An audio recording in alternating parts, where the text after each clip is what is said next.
The sky was alive with chaos and streaks of fire, unlike anything the people of Earth had ever seen. It was supposed to be an ordinary evening. The air was crisp, the stars twinkled like tiny jewels, and the hum of life buzzed faintly through the quiet countryside. But then, the calm was shattered by a deafening roar and a sudden burst of light. Rayleigh, an alien princess from the distant planet Zeltheron, had been on a routine diplomatic mission when her ship malfunctioned. The once imperial vessel now hurtled uncontrollably through Earth's atmosphere, flames licking at its edges as it spiraled downward. She gripped the console, her heart pounding. It was her first solo mission, and it seemed destined to end in disaster. The ship crashed into a dense forest, its impact shaking the ground and sending a plume of smoke spiraling into the night sky. From the wreckage emerged Rayleigh, her shimmering, silver-blue skin glowing faintly in the moonlight. Her long, iridescent hair clung to her face as she staggered forward, clutching a deep wound on her arm. Despite her royal upbringing, the pain was real, and fear gripped her chest. Unbeknownst to her, someone had witnessed the crash. Ferris, a quiet human with a deep love for the stars, had been stargazing on the hill nearby. When the fiery streak lit up the heavens, he felt an undeniable pull to investigate. He wasn't the type to seek out danger, but something about that moment, the sheer majesty of the falling light, compelled him. He arrived at the scene to find the remnants of the alien ship scattered like forgotten toys among the towering trees. The sight of the strange being, Rayleigh, nearly stopped his heart. She was unlike anything he'd ever seen, both alien and breathtakingly beautiful. Who are you?" he stammered, his voice quivering as he stepped closer.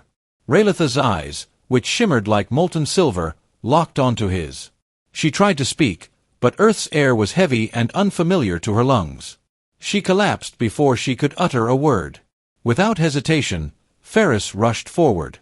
His instincts overpowered his fear as he knelt beside her. He noticed her wound, the eerie, glowing blood that seeped from it, and the fragile rise and fall of her chest. "You're hurt," he murmured, his voice soft but urgent. "I'll help you." Summoning all his courage, he carefully lifted her, marveling at how light she was despite her otherworldly presence.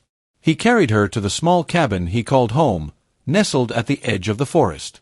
Over the next few days, Ferris tended to her injuries, using whatever knowledge and supplies he had. He spoke to her gently, even though she didn't respond at first. He told her about Earth, the stars he loved, and the life he lived in solitude. Rayleigh, though weakened, absorbed every word. She began to understand the kindness of this strange human. His voice was soothing, his actions selfless. As her strength returned, she used the limited translation tech from her ship to piece together his language. "You saved me," she finally said one evening, her voice melodic and soft. Ferris froze, startled to hear her speak. "You can talk?" he asked, his voice tinged with awe. "Yes," she replied, her gaze steady. "And I owe you my life." Over the following weeks, their bond deepened. Rayleigh learned about Earth's beauty, its fragility, and its people through Ferris's eyes. In return, she shared stories of her own world, of Zeltheron's crystalline cities, its shimmering skies, and the weight of being a princess in a galaxy that never let her breathe freely. Ferris admired her courage and resilience, while Rayleigh found solace in his quiet strength. They were two beings from different worlds, but together they created a space where fear and doubt dissolved, leaving only understanding and warmth. Little did they know, the bond they forged in those quiet days would ripple across the galaxy, setting events in motion that neither could have foreseen. Rayleigh had never known stillness like this before. Zeltheron was a world of constant movement, advisors bustling in her presence, endless protocols, and the hum of advanced machinery filling every space. Here on Earth there was quiet. The mornings brought soft sunlight filtering through the trees, birds singing their cheerful songs, and the faint scent of dew on the grass. It was all so strange, yet so peaceful. Ferris observed her fascination with Earth's simplicity. He'd catch her tracing the patterns of tree bark with her fingers, tilting her head to listen to the rustle of leaves, or watching the stars for hours as if searching for her own. "Do you miss your home?" he asked one evening as they sat on the porch of his cabin. The night air was cool, and the distant croaks of frogs filled the silence between them. Rayleigh hesitated, her silver eyes reflecting the moonlight. "I do," she admitted, her voice tinged with sorrow. "But I've never felt free there. On Zeltheron, every choice is made for me. Every word I speak is scrutinized.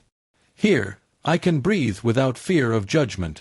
Ferris nodded, understanding in his own way. It must be hard to carry the weight of a title, he said. I've never had anything like that, but I know what it's like to feel trapped, even in your own life. She turned to him, curious. Why do you live alone, Ferris? Your world is full of people. Why do you choose solitude? His expression softened, but his eyes clouded with a hint of pain. I guess I didn't belong, he said simply. I've always felt different. Like I was out of place in a world that didn't understand me. Being alone felt safer. Raylith placed a delicate hand on his, her touch warm and comforting. You understand me more than I expected a human could, she said softly. For a moment, they were silent, the weight of their shared vulnerability hanging between them. It was a fragile connection, but one that grew stronger with every passing day. One afternoon, as Raylith's strength returned, she ventured into the forest to explore. Ferris had taught her how to navigate the woods, showing her which plants were safe and how to listen for dangers. She moved gracefully among the trees, her steps light and silent. But she wasn't alone. From the shadows, a figure emerged, a Zeltharonian soldier. His uniform was tarnished, and his expression was grim. Raylith froze, her heart pounding. She recognized him immediately. Tavarek, a royal guard who had been on her ship. Princess Raylith, he said, bowing slightly. I've been searching for you since the crash. Are you unharmed? Her initial relief was quickly replaced by a sense of dread. I'm fine, she replied cautiously. But why are you here alone? What happened to the crew? Tavarek's jaw tightened. The crash scattered us. I found no other survivors. The mission is compromised, Princess. We must leave this planet immediately. Raylith hesitated, her thoughts racing. Returning to Zeltharon meant resuming her role, her duties, and her burdens. It meant leaving behind the quiet life she'd found here, and leaving Ferris. Not yet, she said firmly. My ship is beyond repair, and I need more time to recover. Tavarek's eyes narrowed. Time, Princess. On this primitive planet. We are vulnerable here. The humans. They are not a threat, she interrupted, her voice sharp. The one who saved me has shown me nothing but kindness. You will not harm him. Tavarek hesitated, studying her with a mixture of confusion and concern. You trust this human? I do, she said without hesitation. The soldier nodded reluctantly. Very well. I will wait, but not for long. Your safety is my priority, and this planet is not safe. Raylith returned to the cabin, her mind heavy with the encounter. She didn't tell Ferris about Tavarek, not yet. She couldn't bear the thought of him worrying or feeling responsible for her decision to stay. As the days passed, Ferris noticed a change in her. She seemed distant at times, her gaze far away as if she was wrestling with an unseen conflict. He didn't press her, but the tension between them was undeniable. One evening, as they sat by the fire, he finally spoke. Raylith, is something wrong? She looked at him, her expression unreadable. For a moment, she considered telling him the truth about Tavarek and her impending departure. But the words caught in her throat. Instead, she said, Ferris, do you ever feel like you're meant for something more? Something bigger than the life you've known? He chuckled softly. Every time I look at the stars, he admitted. But those dreams always felt out of reach. Until you came along. Her heart ached at his honesty. She wanted to tell him how much he had changed her, how he had shown her a kind of freedom she never thought possible. But she didn't know how to bridge the gap between their worlds. So instead, she said, You've given me something I'll never forget, Ferris. You've shown me what it means to be free.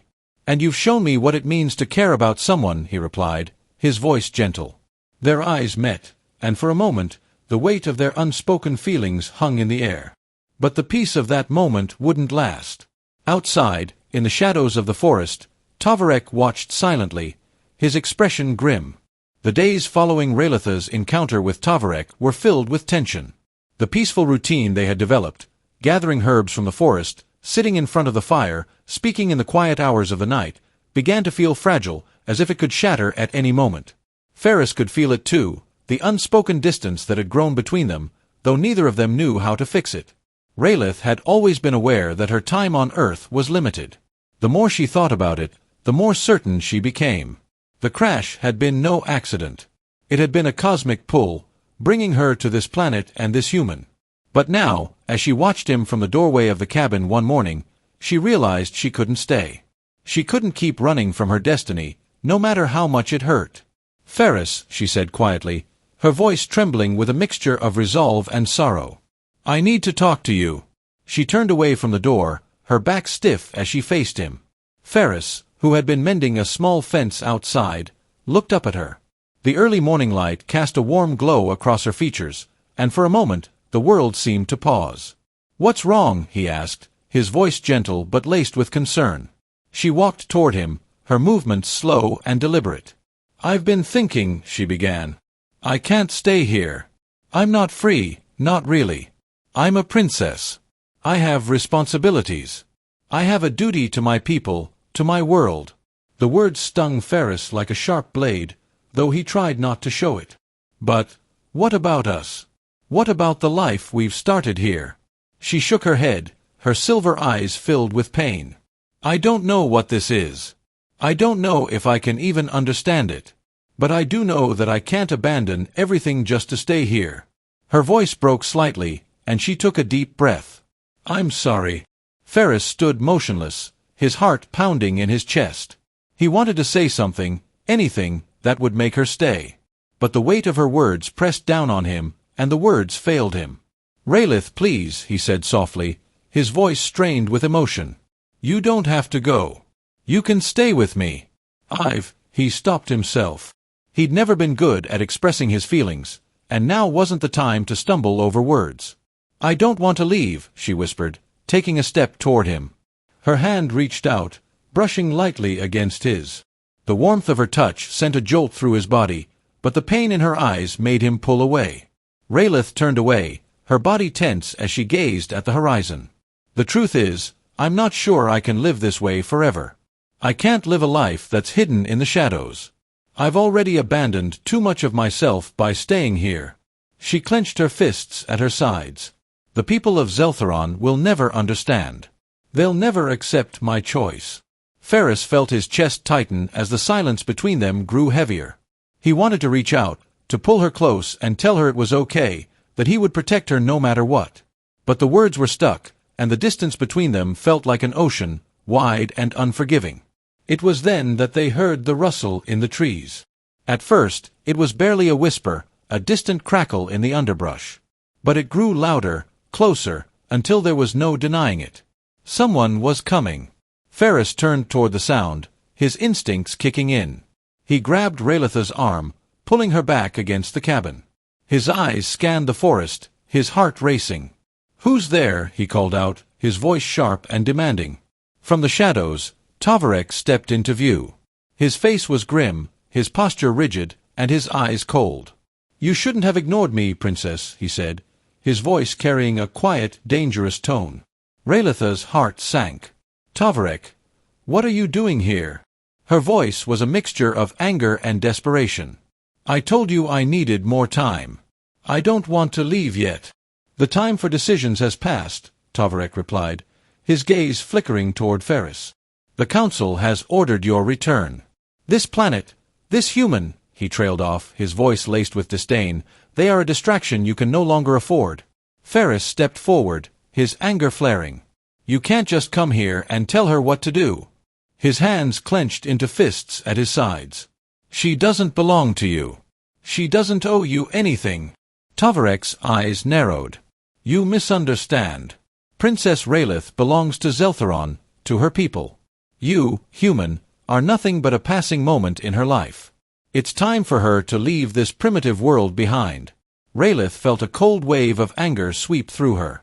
"You don't get to decide that for me," she snapped. She turned to Ferris, her heart torn in two. "Ferris, But before she could finish, Tavarek stepped forward, his eyes flashing with authority.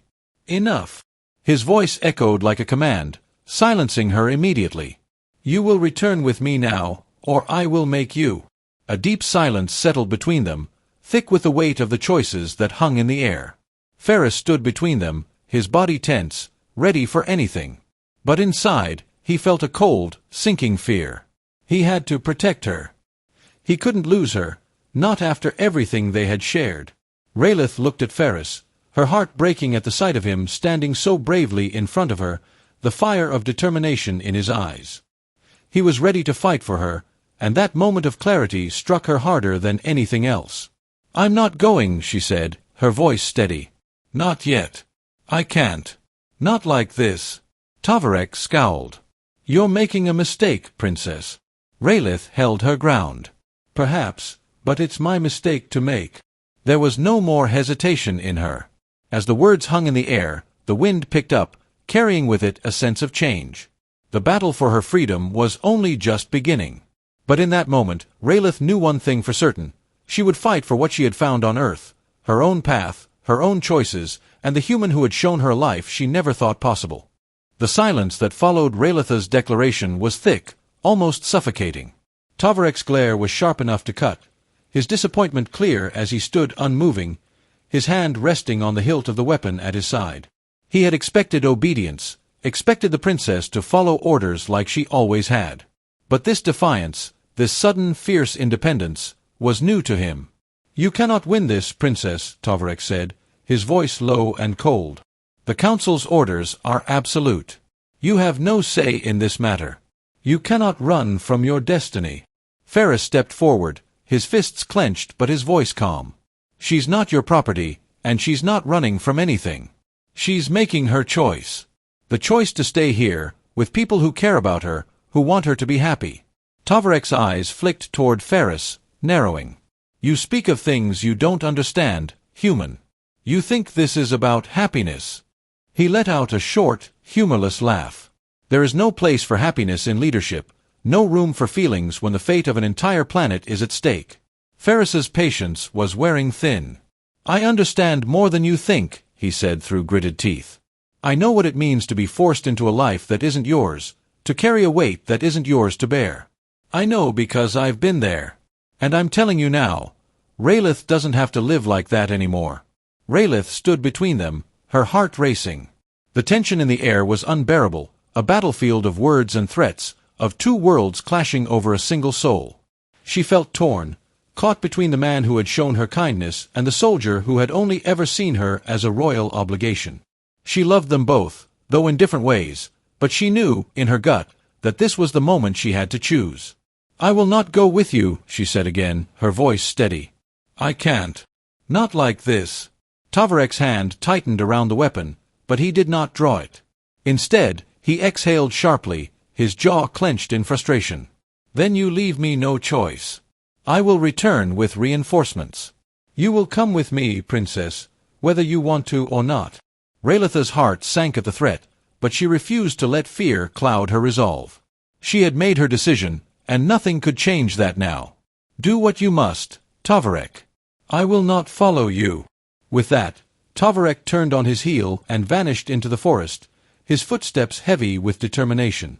The sound of his departure echoed like a death knell, signaling the end of one chapter and the beginning of another. Rayleigh knew things would never be the same again. Later that night, Rayleigh and Ferris sat in front of the fire, the crackling of the wood the only sound in the otherwise quiet cabin.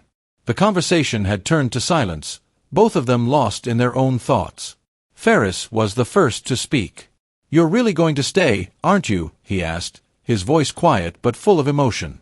Rayleigh nodded, her eyes fixed on the flickering flames. "I have to. I can't go back to a life of duty and control. I can't be a puppet for a system that doesn't care about who I am, only what I can do for them." Ferris reached out, his hand brushing against hers. "I understand," he whispered. "But it's not going to be easy. Tovarek will come back with others. You can't just refuse to go with him and expect it all to go away." She turned her hand, lacing her fingers with his. "I know," she said softly. "But I'm not afraid of him. I'm not afraid of what comes next. I've made my choice. And I won't let anyone take that from me." Ferris looked at her, his heart swelling with pride and admiration. "You're stronger than I ever knew," he said. "And I'll be here, Rayleigh. I'll stand by you, no matter what." Tears welled up in her eyes, But she didn't let them fall. Instead, she gave him a small, heartfelt smile. "Thank you, Ferris. I don't know what I would do without you." They stayed there, in the quiet of the night, their hands still clasped together. For the first time since her arrival on Earth, Rayleigh felt at peace. The weight of the galaxy didn't seem so heavy when she was with him, when she could just be herself. But she knew, deep down, that peace was a fleeting thing. The storm that loomed on the horizon couldn't be ignored forever. And as she lay down to sleep, she heard the distant sound of a ship, alien, cold, and mechanical, cutting through the air. Tavarek had returned. The battle was about to begin. The next morning, the sun had barely risen, casting a soft golden hue across the landscape when Rayleigh and Ferris heard the unmistakable hum of engines overhead. The ground vibrated slightly beneath their feet. Ferris tensed, his eyes scanning the sky. "It's them," Rayleigh whispered, her voice tight. She could see the dark shape of a ship descending slowly, its form outlined against the pale sky. Rayleigh stood, pulling Ferris up with her. "We need to go," she said. "They'll come for us. We can't stay here." Ferris grabbed her hand, his face set with determination. "No. We won't run. Not anymore." He led her toward the edge of the woods, where the dense trees would provide some cover. They knew the confrontation was inevitable, but they wouldn't give up without a fight. As the ship grew closer, Rayleigh's mind raced. She had no intention of returning to Zeltheron, not now, not ever. But she wasn't naive. The choices they made now would determine everything. Would she have the courage to face what was coming? And would Ferris stand by her, through it all? The hum of the descending ship grew louder as Rayleigh and Ferris made their way into the heart of the forest, the shadows of the trees thick around them. The weight of the moment settled on Rayleigh's shoulders, but she didn't falter. She had made her choice. And yet, as the ship drew closer, a flutter of doubt stirred within her chest. "What if I'm wrong?" she whispered, barely audible over the wind. "What if I'm not strong enough to fight this?" Ferris glanced at her, his expression softening. "You are stronger than you realize," he said, squeezing her hand. "You've already made it this far, Rayleigh. You're not alone. You don't have to do this by yourself." The comforting pressure of his hand was all the reassurance she needed, though her heart still ached with the weight of the decisions ahead. As much as she longed for the peace of the life she had found with him, she knew that her people, the people of Zeltheron, would never let her go so easily. And Tavarek's return with reinforcements meant they would stop at nothing to bring her back. "I can't lose you, Ferris," she said, her voice breaking slightly. "Not after everything we've shared." "You won't," he replied firmly. "I won't let them take you. And if I have to fight, I'll fight for you, for us." She stopped walking, her heart pounding as she looked up at him. His words, so simple yet filled with such raw conviction, made something inside her stir. They were in this together. No matter the odds, no matter what came next, she wasn't alone. And that gave her the courage she needed. Rayleigh stepped forward, pressing her forehead to his for a brief, tender moment. "I love you, Ferris," she whispered, the words soft but filled with meaning. Ferris' breath caught in his throat.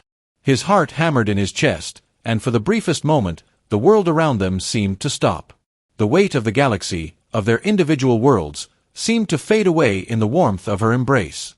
"I love you too, Rayleigh," he whispered back, his voice full of quiet intensity. They stood there for a moment, the only sounds being the soft rustle of leaves and the distant roar of the ship as it neared. And then, with one last look, they turned toward the incoming storm. The ship finally touched down with a low, mechanical thrum, sending a tremor through the ground beneath their feet. Rayleigh's heart raced as she saw the figures stepping out of the craft, Tavarek and several other Zeltheronian soldiers, their faces hard and unforgiving. They were here to claim her, to bring her back, and she knew it. But she stood tall. She wouldn't let fear control her anymore. She had made her choice. Now, she would fight for it. Tavarek's eyes locked onto hers as he approached, his expression unreadable. "Princess," he said coldly, his voice echoing in the stillness. "You have made a grave mistake." "I don't think so," Rayleigh replied, her voice strong. "I'm not going with you, Tavarek. I don't belong to Zeltheron anymore. I belong here, with him." She gestured toward Ferris, who stood at her side, his presence solid and unwavering. Tovarek's gaze shifted to Ferris, his eyes narrowing. A human, he spat, as though the very word was an insult. You believe this? Creature can offer you something more than your own people? You're a fool, princess. I am no fool, Rayleigh retorted. I am free. And that is more than you or anyone from Zeltheron can ever understand. Tovarek stepped forward, his hand tightening around the weapon at his side. You are nothing but a runaway. You are a princess, Rayleigh. You cannot abandon your responsibilities, no matter how much you wish to escape them. You're wrong, Rayleigh said, her voice steady as she stood her ground. I am not a runaway. I am a woman choosing her own path, her own future. And that future is here. Ferris moved closer to her, his body language protective, but calm. You have no right to force her to go with you, he said, his voice unwavering. Tovarek's eyes flicked between them, and for a moment, it seemed like he might draw his weapon. But then he paused, as if considering something. His expression darkened, and his voice became a low growl. This doesn't end here, princess. If you refuse to return, you will regret it. The full weight of Zeltheron's wrath will fall upon you, and this world you've come to care for will burn. Rayleigh felt a chill run down her spine, but she refused to let his words weaken her resolve. You can't threaten me any more, Tovarek. You will not control me.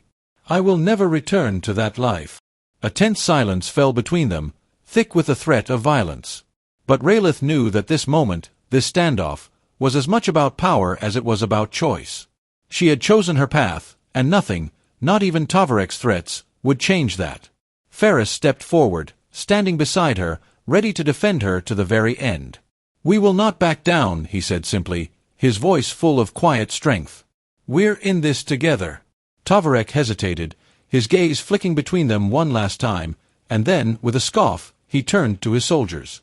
We'll see how long your resolve lasts, he muttered darkly. You can't hide from Zeltheron forever. With a final glance at Rayleigh, Tovarek and his soldiers boarded the ship, their departure leaving behind a silence that felt like the calm before a storm. But Rayleigh and Ferris remained standing, hand in hand, their hearts beating as one. The battle was not over. It had only just begun. Later that evening, as the sun set in a wash of brilliant colors across the sky, Rayleigh sat beside Ferris, her fingers entwined with his. They didn't speak much. There was nothing more to say. The future was uncertain, and the path ahead was filled with danger. But they faced it together. As they watched the stars begin to twinkle in the darkening sky, Rayleigh finally spoke, her voice soft but resolute. This is my home now. This is where I belong. Ferris squeezed her hand, a smile tugging at his lips. And I'll be here, no matter what happens next. For the first time in a long while, Rayleigh felt the weight of her past begin to lift. The road ahead was uncertain, filled with challenges and dangers, but she wasn't afraid. She had made her choice. And no matter what Zeltheron or Tovarek threw her way, she would face it, with Ferris by her side. Together, they would fight for their future. For their freedom. For their love. The days that followed Tovarek's threat were filled with tension and uncertainty. The forest that had once felt like a sanctuary for Rayleigh and Ferris now seemed like a fragile barrier against the storm brewing on the horizon. The Zeltheronian forces would not give up easily. Tovarek's words had been clear. He would return, and when he did, he would have reinforcements. Rayleigh and Ferris couldn't hide forever. Despite the looming threat, Rayleigh found herself unwilling to leave the small cabin that had become her sanctuary, her home. She had built a life here with Ferris, a life that she wasn't ready to abandon. The mornings were quiet, spent gathering food from the forest and speaking about everything and nothing, their conversations stretching long into the afternoons. The nights were spent around the fire, holding each other close, each moment cherished as if it might be their last. But even in those peaceful moments, there was always the nagging sense that something was coming, that the calm before the storm was about to break. One evening, as they sat together on the porch, watching the sky turn shades of purple and orange as the sun set, Ferris turned to Rayleigh, his expression serious. I don't want to leave, he said quietly, his hand gently brushing hers. I don't want to lose this. I don't want to lose you. Rayleigh's heart clenched at the raw emotion in his voice. She knew exactly how he felt. It was hard to imagine life without him, without the peace they had found in each other's company. But she knew that they couldn't hide forever. If she was going to stand her ground, she would have to do it with everything she had. "I don't want to leave, either," she whispered, leaning her head on his shoulder. "But I know that I can't live in fear. I have to fight for what's mine, for what we've built here." Ferris nodded, his jaw clenched with determination. "Then we'll fight. Together. No matter what comes, we'll face it together." It was a week later when the storm finally hit. The sound of heavy footsteps in the forest echoed through the trees, sharp and unmistakable. Raylith and Ferris had prepared as best as they could, fortifying the cabin and hiding in the surrounding woods, hoping to buy themselves enough time to plan their next move. But the moment had arrived. They couldn't run anymore. The night was quiet, too quiet. The air was thick with anticipation as the sound of the approaching soldiers grew louder. Raylith's pulse quickened. The time for hiding was over. "We need to go," Ferris said, his voice steady, but there was a flicker of fear in his eyes. "No," Raylith said, her voice strong. "This is it. I won't run anymore. We'll face them, and we'll win." They moved quickly, slipping through the trees as they made their way toward the clearing where the ship had landed the last time. Ferris held her hand tightly, his grip firm and reassuring. They could hear the hum of the Zeltharonian ship in the distance, its metallic sound filling the air as it touched down with a heavy thud. As they approached the clearing, they saw the Zeltharonian soldiers waiting, their eyes scanning the trees for any sign of movement. Tavarek stood at the forefront, his posture regal and commanding. His eyes locked onto Raylith's, cold and calculating. "Princess," he said, his voice laced with bitterness, "you've made a grave mistake." Raylith stood tall, her heart pounding in her chest. "No, Tavarek. You're the one who made a mistake. You think you can control me. You think you can take me back.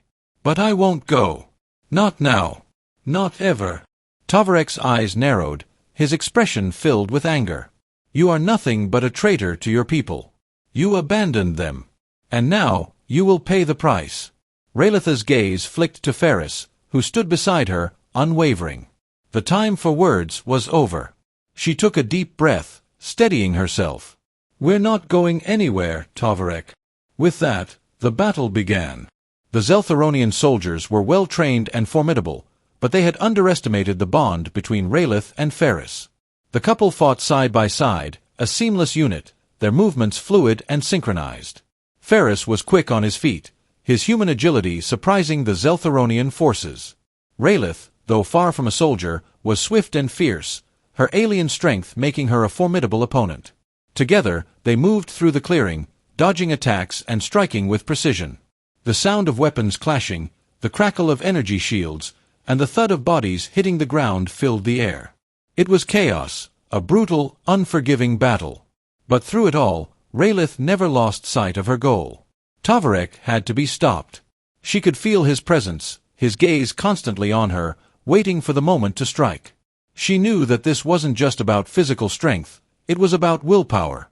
It was about showing him, and everyone else, that she would not be controlled. That she was no longer a puppet, a princess to be handed back to the throne. Tavarek advanced, his weapon drawn, his face set in an expression of cold fury. "You're making a mistake, princess," he spat. "This world cannot save you. You belong to Zeltharon. You always have." Raylith's heart burned with defiance. "No," she said, her voice strong, unwavering. "I belong to myself. And I will never return to a life of chains." She leaped forward, meeting him in the center of the battlefield. The clash between them was intense, a blur of movement and energy. Raylith's heart pounded in her chest as she dodged his strikes, countering with her own. The energy around them crackled with tension, a palpable force as the two warriors fought for control of her destiny. In the end, it was Raylith's strength, her unyielding determination, that won. With a swift motion, she disarmed Tavarek, sending his weapon clattering to the ground. She stood over him, her breath heavy, but her eyes fierce. "You don't control me anymore," she said, her voice full of finality. Tavarek's gaze burned with fury, but there was a flicker of something else in his eyes. Recognition. He knew that he had lost. Raylith turned to Ferris, her heart swelling with gratitude. They had done it. They had won. Together. The aftermath of the battle was quiet, the battlefield strewn with the remnants of Zeltharonian soldiers, many of whom had fled in the wake of Tavarek's defeat.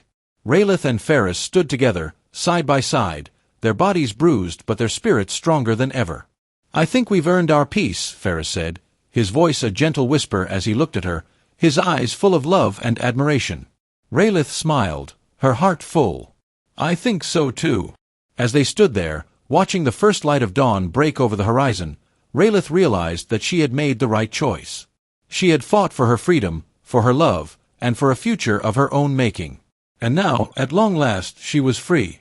Together, they would face whatever came next, no longer as princess and soldier, but as equals, partners, and lovers. And in that moment, Rayleigh knew that the greatest victory had already been won.